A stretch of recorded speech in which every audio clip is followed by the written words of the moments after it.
Welcome to Bob Cargill's Marketing Show, a ridiculously awesome podcast bursting with insightful commentaries and intriguing conversations on the topics and issues that are on the minds of marketers, advertisers, social media, and PR professionals today. Hey everybody, this is Bob Cargill from Bob Cargill's Marketing Show, and I am recording my podcast. I'm so fortunate to be recording my podcast, first of all, with Casey Cheshire sitting right next to me, but also the venue. We are here on the campus of Fisher College, where I am an adjunct professor in inbound marketing, and Fisher College is located on Beacon Street in Boston. Great neighborhood, not necessarily great time of year. It's cold, it's icy, it's chilly out there, but we're here in this awesome studio, ridiculously awesome studio with Ryan behind the window there, helping us out record this podcast, and yes, with Casey Cheshire. Why Casey? Because number one, he's awesome and ridiculously awesome, and also because I invited him here to campus to be a guest speaker in my class on inbound marketing. First of all, hi Casey, thanks for being here. This is so much fun. I'm happy to be here. I'm so happy you're here, and it looks like we're promoting Dr. Pepper. We are sponsored by Diet Dr. Pepper. Woo! Hint, the sweet thing, Pepper. right here it is. I told Casey if we were famous and they weren't a sponsor and they're not, we'd take off the labels and all of that. That's right. You got to pay for that. We're not fancy. We're not formal. We're not famous. At least I'm not. Casey is. Yeah, speak for yourself, right? Come on now. Casey is my guest today, and we met a bunch of years, we were joking, before the pandemic, and that was a long time ago. I think I was on your podcast. Yeah. Did it take me this long to have you on my podcast? It did. That's my bad. I'm gonna cross you off my naughty list now that you've had me on. There you go. Yeah. Why not? I'm good now. You did a big favor to me, for me today in my class by coming down from Nashua here to Boston. You spoke about marketing automation and podcasting a little bit. We're going to talk a lot about podcasting and connecting with the customer. We're both in marketing. We both have similar, but not at all identical paths to where we are now in the professional world. I've been in marketing since 1983. I think you a lot fewer years, but I was a couple years old at that point. Yeah. So I got a couple decades on you. I think you do. Casey. You're the grand poobah. And you were also not early in the journey in marketing like I was. You were serving our country. You're a former Marine, and thank you for your service to our country. I gotta say though that there are no former Marines. Always, once a Marine, always a Marine. It. My bad. You are a Marine. That's it. And that impresses the heck out of me. That's it. You impress the heck out of me, period. You came down today to talk about marketing automation because that's a big part of my inbound marketing class, and that is something you've done an awful lot of in your career, and you have that book and all that. But we're going to talk about podcasting because that's your company now, Ringmaster, right? Absolutely. And connecting with your audience, however way possible. What's your number one rule or methodology when you try to connect with somebody in marketing, in business, in sales? How do you start out? How's that? Yeah, you know what? You really just got to talk to people. And we talked a lot about marketing automation. I spent decades getting people to email and spam and use technology. But one of the things I found is that if you're not careful, that tech can layer up and just build these walls in between you and your buyer. So what ends up happening is you know less and less about your buyer. You have more and more stats and automation, but less and less about them. And so what happens is when you have these gaps, you start making up your own things. You hallucinate like AI, making up what you think your customer needs, what their pain is. And I know we talk about this a lot, but you don't actually know. And so then you fill in those gaps. You are almost always wrong what actually your customer needs. So I took that. It's a great chapter in marketing automation. It's still very helpful for companies. But what I've realized is you just need to start having these one-on-one conversations. And a podcast, that's just recording a conversation, right? Record it or don't record it, but either way, still have that conversation.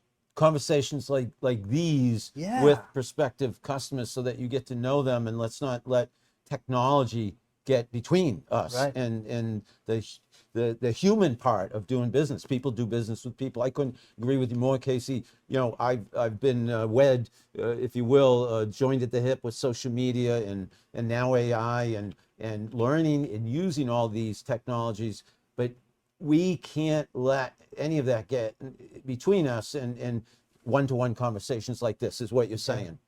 You know, I remember having coffee with a customer of mine, and I'd been really struggling to understand what their business was and also what they were trying to do, what their goal was, things that all I really need to know in order to help them. And I bought them coffee. It's for the price of coffee at Starbucks, which admittedly is not all that cheap, but for the price of just that, yes. I was able into one conversation, create a relationship, build some trust and rapport, and learn exactly what they did, and then identify some of the gaps they had to immediately like build a whole plan to address them. Right? That was just over one coffee drink. But all these other phone calls, we didn't quite get at that. But all we just needed was one sit down, face to face, share a little caffeine, and learn about what's going on. It makes perfect sense, and I want you to know I'm proud to say that one of the first exercises in our class across the street on inbound marketing, they're doing a marketing plan. That's the end result, but we're starting with personas. We're starting with studying the customer, understanding the different segments of your marketplace, what makes people tick, psychographics, demographics. You know, this is a fictitious example of the brand's customer. Ideally, maybe they'll end up talking to the brands for which they're doing these marketing plans, and actually sit down alongside customers and prospective customers, because you want to know them as people. Absolutely. You know, it drives me bonkers when, again, we hide behind the technology. Hey, do you know what's going on with your customer? Yeah, I sent a survey out. Well, I recently received a survey, and it was about, hey, tell us, what was the core reason that you bought this product or you were looking at this product? And there were like 5 different reasons, none of which were the reason that I was actually interested in that. None of them were even close, but there was no other. It was just here are 5. Like 5 executives had their own idea about what it was going to be, and they picked these 5. So right away, off the very drop for that survey, it's wrong. It's incorrect. And if they make any decisions off that survey, it has a high likelihood of being incorrect and driving the company who knows where. They lose an opportunity to do business with you. But how, though, you know, easy said by, you know, us two, because we know each other. We're sitting down talking to each other one-on-one. Sharing a Diet Dr. Pepper, very tasty beverage, I must say. Cheers, cheers. How, though, do businesses and brands get close to their customers when everybody's so busy, nobody wants to pick up the phone, read their email from a business or brand? So what's the secret to getting to know your customer if you're a brand or business? And see, this is where we should focus our time and attention at marketing conferences and webinars and surveys and classes. It's not about all those other gadgets. It's, hey, how do we get their time? How do we get the chance to have a conversation? You know, bribe them, send them coffee, send them an Amazon gift card. But the customers that truly love you, they'll be happy to hop on because they've been dying to tell someone. Do we use social media perhaps to engage online and then take it offline? Do you know what I mean? Yeah, I would say start a conversation there. You got to be careful. There's a lot of that AI going on, the little fakery going on. But if you can start a conversation there, but take it offline, bring it into the real world, have a conversation. So I told you in my class over here at Fisher College, inbound marketing, they are doing marketing plans, and they all have picked company as teams. There's 5 teams, I believe, we broke the class up into, and I can tell you one of them is doing a bookstore. I'll give you another example. They're doing a store, a chain that sells cream puffs. Can you believe it? So I'll give you those 2 examples. How, if you were the cream puff store or the bookstore, would you suggest they, as companies, get to know their customers better, or their prospective customers? How could they do what you and I are doing right now, perhaps, with their customers? Is that a challenge, or? Well, you know, I would give them feedback for a cream puff. You know, if they said, here's a tasty, delectable treat, please answer this question. You got it. I'll tell you my answer. You know, so even just pulling people aside, asking them, hey, we got stuff for you here. Like, it doesn't have to be elegant. It can just literally be asking the question. So it's any which way you can get to know your audience, if you will. I'm speaking in marketing terms, not as literal necessarily as what you and I are doing. It's any way you can Yeah, but I would connect. say in person is going to be the best, because often it's not the answer to the first question, it's the follow-up question. And they say, well, I came here because of XYZ. Tell me more about that. And sometimes part two is what gives you the magic. I actually love what you're saying, because every brand or business, as long as they have interaction with their audience, because I'm thinking again with technology, is it possible for all businesses and brands, but any business or brand that has physical interaction, or if they're in the same room, can do what we're talking about. Yeah. But what if they're only online? What if it's an e-commerce business only?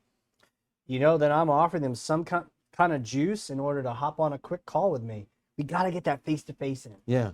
And if it's an example, it doesn't have to be every single member of your target audience, but at least a member from each of the audience segments. Oh, absolutely. So that you get to know the different segments.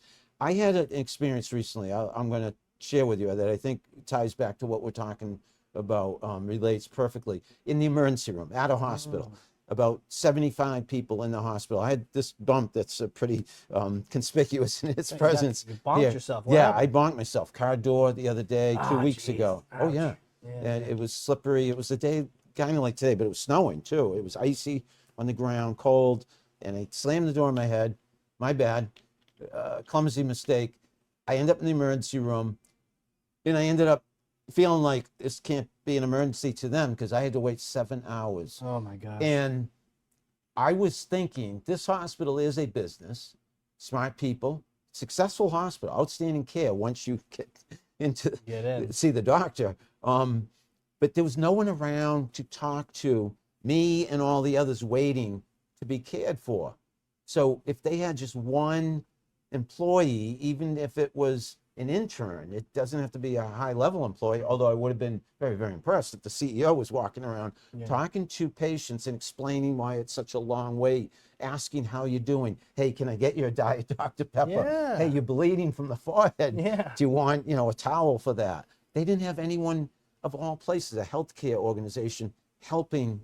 Is that related to what we're talking about? Well, and it gets into a bigger topic, but oftentimes with healthcare, it's a bit of a monopoly. You don't have as many choices, or you think you don't. And so then you kind of just go to where you need to go. You're looking for help, but man, 7 hours. You know what? It's interesting. I've definitely seen up in New Hampshire, we have a lot of urgent care, right? And urgent care is going to slowly eat the lunch of more of the primary care, because I've seen on signs on the highway, urgent care, be seen in 10 minutes.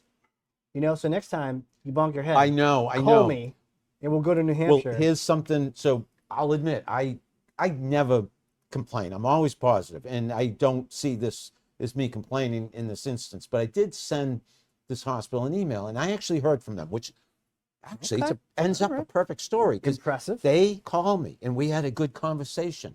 And I said what I'm saying to them. I said, if you just had someone walking around talking to people, like you're talking to me now, it would have made me and everybody else feel a lot better. I also said to them, to go back to your urgent care, if you told me in others it was a 7-hour wait, I might have gone elsewhere, because I did hear after the fact. Oh, they didn't tell you either. Yeah. So it's a mystery. They could have just told us. And then, ironically, they might not have had such a backup, because other people might have explored their options. Right. And you're right about the urgent care. And this ties back to marketing and branding and business in general. A lot of lessons here. What if you're, so we talked about, I said the cream puffs, you said feedback for a free cream puff or a half a cream puff. A lot of feedback, you get one. Just a little, you get half. Those are expensive cream puffs. If you like the store, you get a cream. If you hate the store, then get out. That's a good one. What about the bookstore? Any specific suggestions? What would we do with the bookstore? I'm putting you on the spot here, Casey. It's really getting into people's head. Why do you like reading? Right? Yeah. Is it about the book, or is it about where the book takes you? Oftentimes the best question to ask is, What were you thinking when you decided to go to the bookstore? What was happening? That's what you Customer wanna journey. discover, Yeah. right? What And brought you here? because there's some sort of inflection point that might have happened. Maybe it's cold, or maybe you're bored, or maybe you're sad, or maybe you're Wow. you're looking for something else. What was it that made you go, yeah, I'm gonna go to the bookstore? You know? Yeah. So if they can find out more about that, then the marketing can start to take shape, and you can start trying to encourage that to happen. You know, you can remind them of that experience. I agree totally with everything you're saying, and I think you're onto something. There's a book here, Casey, if you're Yeah. not already thinking about that. And maybe someone's already written something similar, but the fact that with all of the technology, AI, social, digital, what have you, why aren't we paying more attention to just human to human? Yeah. Tell me how your podcasting business, Ringmaster, ties back to everything we're talking about. You know, Explain. it's simple. We just connect companies with their ideal buyers. We get them as guests on your podcast, Yes. and the sky's the limit. You can ask them anything. They're happy to be there. They're happy to have the I love it. attention. And then guess what? Inevitably, relationships begin. You can help them, trust forms, and a whole lot of customers can come from that experience. And you didn't have to trick them. None of this marketing trickery to try to get them on a call with your sales rep. You just connect with a one-to-one. Give them some time and attention. We didn't, I'll admit, I feel like Howard Stern, because I heard he doesn't prepare a lot for his interviews. I know you, Yeah. and we just spent the last hour and 15 minutes together in the classroom, but we didn't really rehearse for this conversation. No. And I didn't ask you a ton about Ringmaster. And now that I'm understanding your proposition, your business prop, it makes total sense. So, for instance, a school could have its own podcast, and they could talk to students at the school, or high school students who might want to go to the school, attend the school in the future, the higher education institution. It works best for a B2B company. B2B. SaaS is brilliant. The conversion rate from a podcast to a demo is close to 80-90%.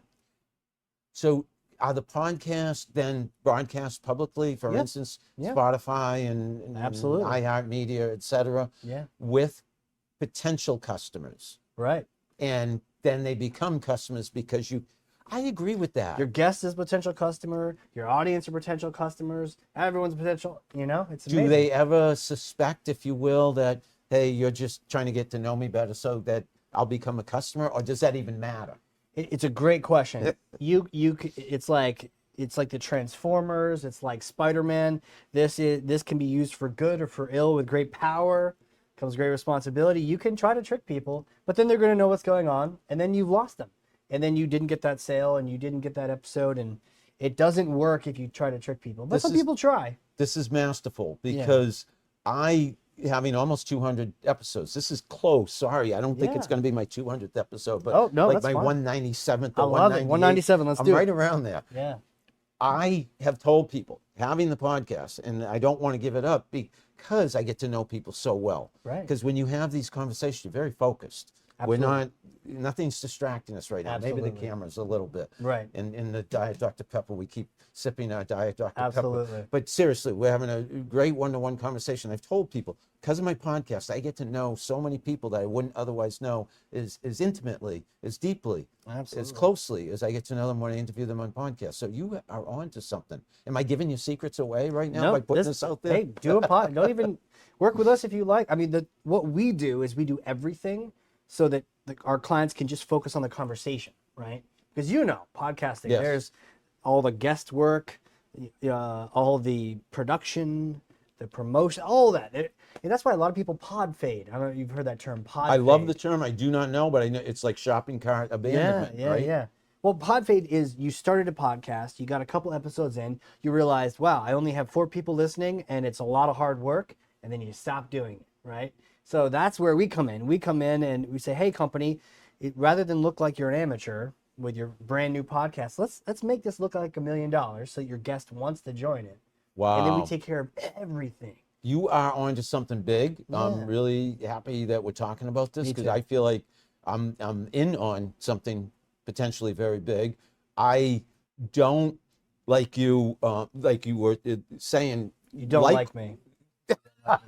Man, No, I love you. I love you, man. No, I don't like all the other stuff that goes along with podcasting. For instance, Ryan behind the window is helping us immensely. And he said he's going to send me the file from this podcast. And I like freak out. Oh my God, the file. Then I got to edit. You got to Then edit. I got to upload it. It's work, and then man. the show It's notes work. and all that stuff. Frankly, I don't do a lot of that. Yeah. I like to go beginning to end, no edits. My son, Ben, thank you, Ben, helps me out when I do need editing. And I put it up there. I don't promote it. I just like doing this. Right. So hypothetically, I could be a perfect customer. Hypothetically. I'm not a B2B. And I But do you it. kind of are. Yeah. You're with your consulting. Yeah, you're right. Yeah. So I could be, folks. Yeah, I it could be could an be. example of a Could be. perfect client. But so who knows? Casey? Who knows, man? Who knows? Where this will lead. But you're doing the right thing. You're connecting with people. I you am. know? So the I idea am. is just shifting your So guests. go back to, let's. Yeah, but start guesting. You have people on as guests who could be your consulting. Well, I think I started out doing that, but as we've talked, in this personal, but my career's taken a turn, and I love what I'm doing as an adjunct professor, 4 different schools right now, and I love doing what I do because I'm passionate about it. I really, to be honest with you, I'm not proactive in seeking consulting gigs or clients. If they come, they come, but I really like just having these conversations. So 100%. and keeping my podcasting going, because I like staying abreast of what's new, what who's happening with new companies like Ringmaster. Now you just sprinkle a few companies in there that might be ideal customers for you. Your ideal persona. I and can then tell you magic who that would happens. be. It's where I want to guest speak. Yeah. It's where I You want have to them. teach. That's perfect. Yeah. So you have guests in there related to those things. That's brilliant. And it's not Publishing companies. This is not you're not tricking people. No, you're just being intentional. Well, because it's a win-win. It's a win-win. You're being intentional. I would like to form a relationship with you. Yeah. Come be on my podcast. Yeah. You know? It's a win-win, and it's actually, when I think about it, something I've done my whole career to a degree. Yeah. Again, not with podcasting per se, but anyone who's fundamentally first of all, quality human being, I'd like to say, let's say, I'll speak about yourself, quality human being, thank you. but also great business sense. It makes great sense because it's a way of forming a relationship that helps them. Yeah. Maybe helps you, hopefully helps you, probably will help you. And you also have this body of work, the podcast itself, which people can listen to and learn from. Absolutely. Enough. Good. I got it. But I want to segue. So I said enough, but I want to hear just a few other things. Yeah. You came down from New Hampshire, right? Yes. Nashua. Yes. We're here on Beacon Street, Boston, Fisher College. Awesome recording studio. Thank you, Ryan, for everything you're doing behind the glass. What else is new in your life that you can share? We said you're a Marine. Yes. That is amazing. Yes. You climb mountains. I know that. Can you Mountains. tell us a little bit about that? I liked big, tall things off in the distance. It sort of challenges and taunts me to try to climb it, and it's a bit of an addiction because then you want to climb bigger and bigger things. Yeah. You know. Should and I? then ski down them. You're a skier too. I Yeah. know you're very athletic. Yeah. Yeah. And your website kind of reflects that a lot. It does. Yeah. You're a go-getter. You're an achiever. You're strong. Yeah. These are your I qualities. like to have fun. But you're also very likable, very friendly, Thank you. very outgoing. Can you tell me anything about personal life that folks may not know that you want to share? You have kids. We were talking about I have that. kids. I mean, family is so cool. Like, I feel like family is the main quest, right? Family is the main quest, and all these other things are side quests. Now, they might be a really cool side quest, but like, it's important to understand when you're playing the video game of life, career at some point, but then eventually you realize, whoa, this side quest it becomes your main quest. You know? So it's one of those things. Family's important, but you got to invest just as much time in that as you might invest in your own education, your career, of course. And it's not like it just works. It's a juggling act. You got to work at it. It's a juggling act. Again, I have more years of that juggling than you. It's true. And you do. It can make your head spin sometimes. But yeah, we have to have our priorities straight. Yeah. And we're both athletic in that I'm a runner, you're a mountain climber, but I think you've done your share of running too as well, right? Yeah, I love that you keep calling me athletic because you're the marathon, right? Like, it's like the pot calling the kettle a teacup or something. Like I think I know what you're saying. You're doing Well, the Boston Marathon all the time. but and you all were that. you were a Marine, and you have to be athletic just to have True. gone through that. Or just sign the paper, and then you know, and then just too late, go too to little, boot too camp. late. Yeah. For me, I'm just hoping to get done my 20th Boston Marathon in about 6 weeks. Well, like I said, we're gonna duct tape that thing up. And My get you through hamstring, it. yeah, and refer me to your virtual Absolutely. Shout out to Bonnie. trainer. Bonnie, you'll be hearing from me. Yeah, exactly. Well, Casey Cheshire, thank you. How can people reach Ringmaster or yourself if they want to talk to you? Yeah, ringmaster.com is the web. My email's simple. It's Casey, Casey, @ringmaster.com. You can find me there. Shoot me any questions. I'm happy to just share knowledge, point to examples. Hey, check this out, check this out. If you want to work with us, happy to do that. But if you just want some questions to get answered, happy to do that too. Are you the Ringmaster? I just thought of that too. Well, you know what? Every single one of our clients becomes their own ringmaster. Because if you think about the ringmaster, they are pretty cool, but they're also pointing, hey, here's this guest, here's this guest, here's this, the trapeze artist, the clowns, the this, the that. So you gain credibility and you gain attention by pointing at other people and projecting to other people. Like, go look at this person, right? You're a ringmaster right now in your podcast. Yeah. Either you rehearsed that answer or that was just the perfect question for you. Perfect question. Wow, you thought through the name of that brand and naming that your business, and it makes perfect sense. Everything you're saying makes perfect sense. Well, thank you. So, kudos, man. You are hitting it out of the park. Oh, there it goes. Thank you, Casey Cheshire. Thank you. Ringmaster, Casey@ringmaster.com. Yep. Or look up ringmaster.com, right? That's it. And that's the website. And you've heard from Casey. You heard enough from me, right? You always hear more than enough from me. It's about my guest today, Casey Cheshire. Thank you. And it's about Fisher College, that we're here at a ridiculously awesome recording studio and with our ridiculously awesome assistant, Ryan, behind the glass. We thank you, Ryan. We thank Fisher College. And I thank you, whoever's watching, whoever's listening, for tuning in to Bob Cargill's Marketing Show.